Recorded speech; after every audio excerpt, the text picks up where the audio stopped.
All right, hey Algebra 1. So reading through your comments today on the video, I figured we're going to talk a little bit more about standard form, where the numbers are coming from, and then do a few more examples.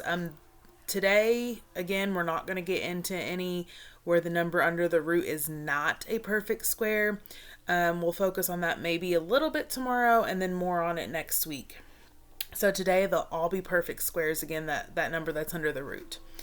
All right, so at the beginning of chapter 8, really, we talked about quadratics and we talked about standard form, and we talked about how we need them to be in standard form in order to be able to factor them, and now standard form in order to be able to solve them. So I had a couple questions about, how do we know which one's A? How do we know which one's B? How do we know which one's C? Well, if it's in standard form, then they're always in order. So this is standard form, the x squared, the x, the number. And once they're in standard form, the A is always in front of the x squared. The B is always in front of the x, and then the C is the one without the variable on it. So if that was your question, hopefully that clears it up for you. Once again, you do not have to memorize the formula. However, it will make it easier when we do more of these, especially in Algebra 2. So if you can memorize it, go for it. But like on iStep and on your tests and things, I will have it written on there. Make sure that they're equal to 0 first, okay? Just like when we were solving by factoring, you had to make them equal to 0. When you solve by quadratic formula, you have to make them equal 0 first. I've got a list of stuff here. The formula, okay? So the quadratic formula is negative b plus or minus the square root of b squared minus 4ac all over 2a. I had a couple questions about this part right here. This is b squared minus 4ac. So what's under the root is b squared. So whatever b is, you square it. And remember, squaring is times itself. And then minus 4ac means minus 4 times a times c. So what that means under that root, okay? So make sure that you multiply 4 times a times c. And like I said, if you have the calculator like you're supposed to have, and for all those that are going to Algebra 2 next year or geometry, you need this, okay? You can type what's under the root just directly in here, hit enter, and that'll be your number that you'll get to use under the root. So these are very handy. They make it a lot quicker for us. All right. Oh, I've already ripped my earring out. Okay, so we're going to go ahead and get into some examples. All right. So once again, I'm going to write the formula up here just so we have it to reference while we're doing these problems. Okay. So we're going to solve by quadratic formula. Again, I'm just going to put quad formula. All right. So the first one that we're going to do is x squared plus 7x plus 10 equals 0. All right, so first thing I do is make sure that it's equal to 0. Bingo. Second thing we're going to do is check to make sure it's in standard form. So x squared x number, yes. So therefore I can know, and you don't have to write this, but it does help, especially since we're new at these, that my a is 1, my b is 7, and my c is 10. And that's just going to help me know what to plug in and where to plug it in the formula. All right. So the quadratic formula is negative b is 7, plus or minus the square root, b squared. So b is 7, so 7 squared minus 4 times a, which is 1, times c, which is 10, all over 2 times a, which is 1. So I'm just plugging a, b, and c in. Now, if you have anything else to clean up, you should. So this is a negative 7, so it's going to stay negative 7, plus or minus the square root.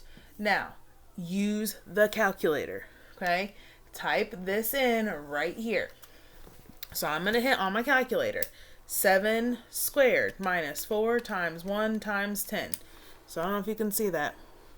7 squared minus 4 times 1 times 10. Hit enter, and I got 9. So this is going to be 9 under here. And then 2 times 1 on the bottom is 2. Then I'm going to square root 9. So second square root 9. Hit enter. And I got 3. So this will be negative 7 plus or minus 3 divided by 2.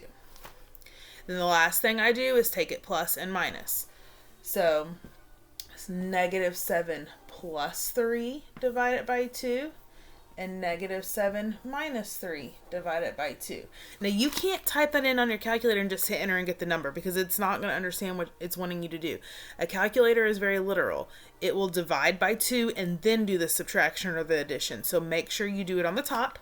So negative 7 plus 3, that's negative 4. And negative 4 divided by 2 is negative 2. Negative 7 minus 3 is negative 10. And negative 10 divided by 2 is negative 5.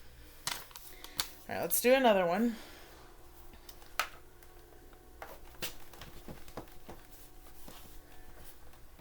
All right, so the second one here, let's do, I'm going to kind of switch it up on us here. So negative x squared plus 1x plus 20 equals 0. All right, so it's equal to 0. Great. It is in standard form, x squared, x number. So let's go ahead and write what a, b, and c are. So if you want to try this on your own, pause me and then unpause me. All right, so a is negative 1, b is positive 1, and c is positive 20. All right, so I'm going to do negative b. So negative b is 1 plus or minus the square root b squared. So 1 squared minus 4 times a, which is negative 1, times c, which is 20, all over 2 times a, which is negative 1. All right, so that's negative 1 plus or minus, and then I'm going to use my calculator, and I'm going to type this in. So 1 squared minus 4 times negative 1 times 20. 81. Over 2 times negative 1 is negative 2. Square root of 81 is 9, so that's negative 1 plus or minus 9 over negative 2. And then I'll take it 2 ways. Negative 1 plus 9 divided by 2, and negative 1 minus 9 divided by 2, negative 2. All right, so negative 1 plus 9, that's 8, and 8 divided by negative 2 is negative 4. Negative 1 minus 9 is negative 10 divided by negative 2, which is positive 5. So negative 4 and 5 are my 2 answers. All right, we'll do another one.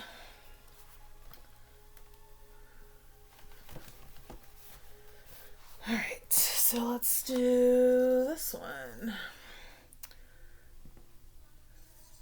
6x squared plus 7x equals 5.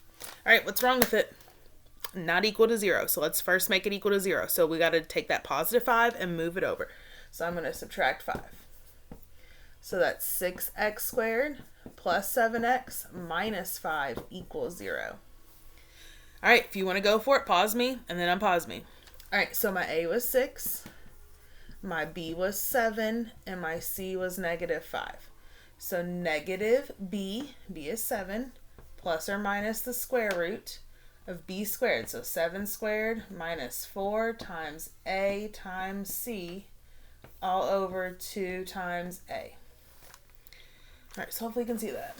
That's 4 times 6 times negative 5. All right, so that's going to be negative 7 plus or minus, and then calculator.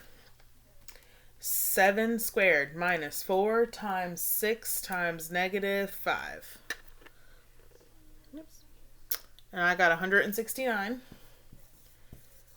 over 12, because 2 times 6 is 12. Square root of 169 is 13, so that's negative 7 plus or minus 13 over 12. And then 2 ways. Negative 7 plus 13 divided by 12. Negative 7 minus 13 divided by 12. So negative 7 plus 13, that's 6 divided by 12, which is 1/2, or you could put 0.5, that's the same thing. Negative 7 minus 13, that's negative 20 divided by 12. You can reduce that by 4 and get negative 5/3, or you can't make that one a decimal because it's repeating. So you're going to have to leave it as a proper or improper fraction. So I'd also accept negative 1 2/3 instead of negative 5/3. All right, last one.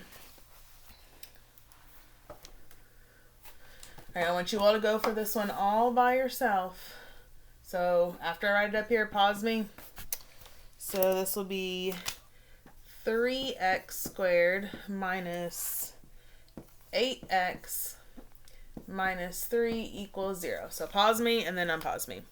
All right, so it was equal to 0. It is in standard form, so my a is 3, my b is negative 8, and my c is negative 3. So negative, and then b is negative 8, plus or minus the square root of b squared. Now, when you plug in a negative number, you should always use parentheses around it, so I technically should have put parentheses there. So then when it's b squared, so it's negative 8 squared minus 4 times a times c all over 2a. All right, so a negative 8 made that a positive 8. And then on my calculator, negative 8 squared minus 4 times 3 times negative 3, 100. Over 6, because 2 times 3 is 6. Square root of 100 is 10. And then take it two ways. 8 plus 10 divided by 6. 8 minus 10 divided by 6. So that's 18 divided by 6. It's reducible by 3.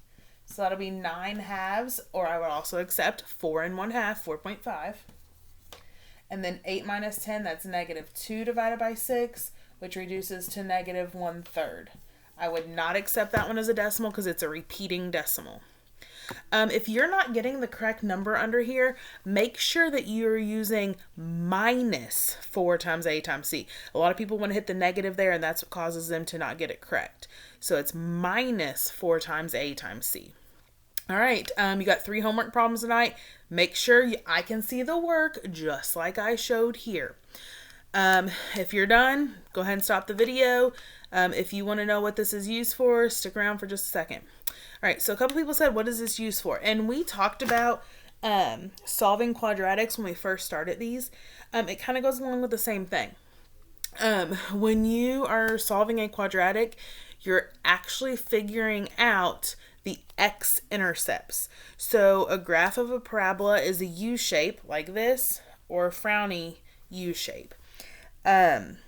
Mostly, like we said before, it's used for like sports, like the trajectory of when you hit a baseball, it goes up, okay, and that makes a parabola shape. Or when you shoot a basketball, it goes up in the arch and goes through the hoop. Construction, building bridges, velocity, a lot of things in science use quadratic.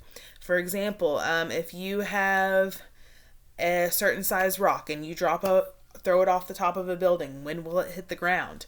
This is something that you would use to find when it would hit the ground. There's lots of things. You can always Google it and see all kinds of stuff, see actual examples of quadratics being useful in the real world. So hopefully that helped you out a little bit for those asking that question. And I hope you all do well on your homework. Show the work. Adios.